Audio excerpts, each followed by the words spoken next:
justement, parlons de la Kabab. Ah. Alors, première chose, et ça montre l'intelligence des élus, on sait que, vous parliez tout à l'heure de Christophe Martin, avec qui vous continuez à travailler alors que vous avez été opposé, mais vous avez toujours reconnu les qualités d'un homme de droite s'il faisait bien son boulot. Alors vous nous disiez ici même, bon, Jean Grenet m'a fait une promesse, je crois assez en l'homme pour croire en sa parole, bah ça y est, c'est fait. Alors déjà, j'imagine que pour vous, ça sera probablement ce qui restera de plus important dans vos mandats de maire, c'est-à-dire d'avoir fait rentrer votre ville à la Kabab. Je pense que ça sera vraiment la chose qui restera, qui marquera l'histoire. Oui, tout à fait. En fait, bon, comme je l'ai dit à maintes reprises, beaucoup avaient demandé son intégration en 2002. Donc nous avons travaillé. Ça ne se fait pas comme ça, c'est très très compliqué. Je crois qu'il faut le travailler petit à petit, raisonnablement. Donc Didier Borotra ne vous a pas mené en bateau, parce qu'à un moment on a dit il l'a fait exprès. Vous pensez que c'était un délai nécessaire? Pas du tout. C'était un délai vraiment nécessaire. Après, il y a eu la réforme, la nouvelle réforme, on en parlait, on ne savait pas trop. La taxe, la TPU, où est-ce qu'elle irait, on ne savait pas trop quel chemin on prenait. Et là-dessus, donc, il y a eu les élections en 2008, et Bidart avait l'opportunité soit de rentrer d'un côté, soit de l'autre. On a attendu la décision de Bidart. Je comprends, c'était une nouvelle équipe qui est arrivée en 2008. On ne pouvait pas rentrer le 1er janvier 2009. Il leur fallait le temps de réfléchir, d'en parler à la population, de voir. C'est une grande décision. Et donc, on a dit on va attendre, et on y est aujourd'hui. Alors c'est vrai que moi, c'est un peu un pari, parce que j'entendais pas mal de gens qui me disaient t'es une femme de gauche, d'autant plus que tu es communiste, jamais on t'acceptera à la Kabab. Et moi, aujourd'hui, c'est ça.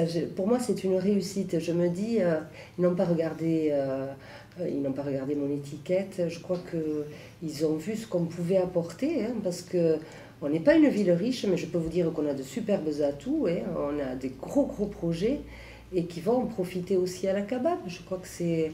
Donc pour moi, c'est une vraie réussite, en étant, comme je vous ai dit, une femme de gauche, et puis je serai la première femme maire qui va rentrer à la Kabab, ce qui est bien. Est-ce que ça veut dire que vous mettez finalement les qualités humaines de gestionnaire d'une femme ou d'un homme pour un mandat municipal avant l'étiquette politique? C'est-à-dire que, est-ce que si demain, pour des raisons X ou Y, familiales, professionnelles, vous vous retrouviez citoyenne d'une ville de droite et que vous jugiez que le maire, admettons qu'il soit UMP, je ne fais pas le portrait de Jean Grenet, mais on pourrait être dans une situation comme ça, fait bien son travail, que la ville marche bien, qu'au niveau du social, il y a des avancées, est-ce que vous pourriez, pour un mandat municipal, voter pour un maire de droite?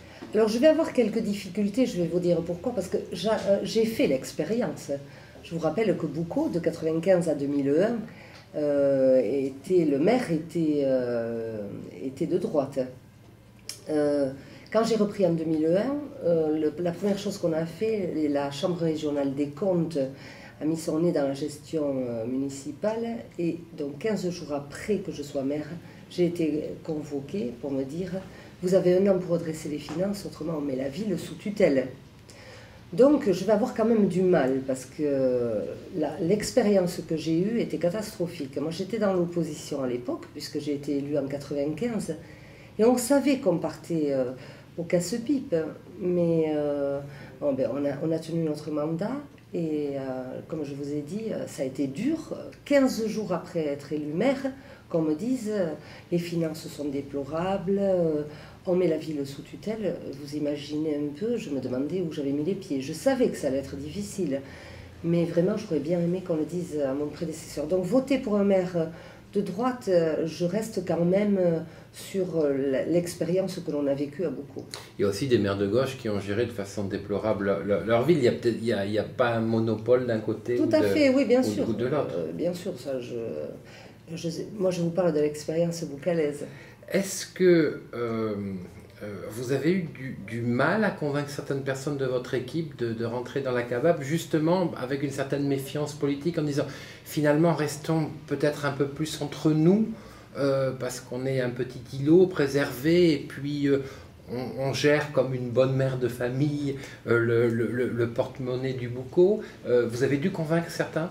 Oui, vous avez raison de le souligner. Alors d'abord, je crois que la population n'a pas eu de difficulté, puisqu'en 2020, quand nous avons préparé notre campagne, on avait fait un questionnaire où on demandait aux gens: est-ce que vous êtes plus attirés par le Seignance ou par la Kabab?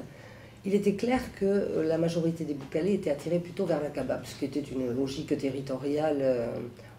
On travaillait ensemble pour les transports, le SCOT, donc c'était très logique.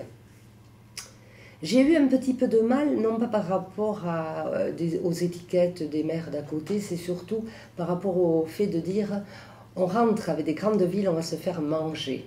Ça je l'ai entendu à maintes reprises. Je ne l'entends plus. C'est vrai que tout le monde voit bien qu'on a bien préparé cette intégration. Moi, chaque fois qu'on avait des réunions, je tenais au courant tout le conseil. Donc il y a une sérénité maintenant, on n'a plus peur à ça, on voit qu'on peut travailler avec ces gens-là sans problème. On va prendre notre place. Je veux dire, autant bidard que nous, c'est bien, en plus qu'il y ait deux villes à peu près avec la même population. Et c'est un pari qui est très apprécié par les maires de la Kabab.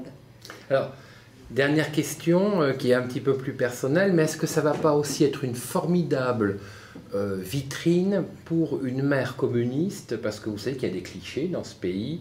On pense que déjà quelqu'un comme Jean Espilondo est pas loin du bolchevisme, alors que dire de la mère du Boucau? Il ne faut pas y aller le soir parce que peut-être que vous êtes dans la rue avec un couteau prêt à égorger les bons bourgeois. Donc je caricaturais un petit peu, mais est-ce que ça ne va pas montrer que vous êtes aussi une femme moderne, une femme qui sait faire passer l'intérêt général de ses concitoyens, même s'ils votent à droite et même si vous le savez, parce qu'on le sait dans certaines villes, avant les autres? Est-ce que c'est pas aussi une chance pour quelque part dire on est comme les autres, et finalement d'avoir un maire communiste, c'est peut-être pas si mal que ça? Oui, tout à fait. Moi, je crois que c'est vraiment un grand pari qu'on a relevé.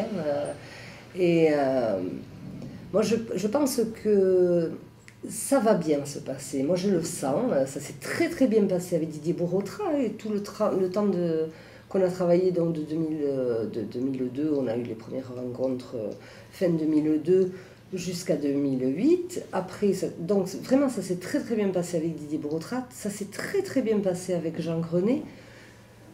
Moi, je crois qu'on peut leur montrer aussi que, effectivement, travailler avec une communiste, je pense que c'est pas dur, mais je vous invite à leur poser la question si vous les rencontrez, et ils vous diront, eux, comment ils l'ont vécu.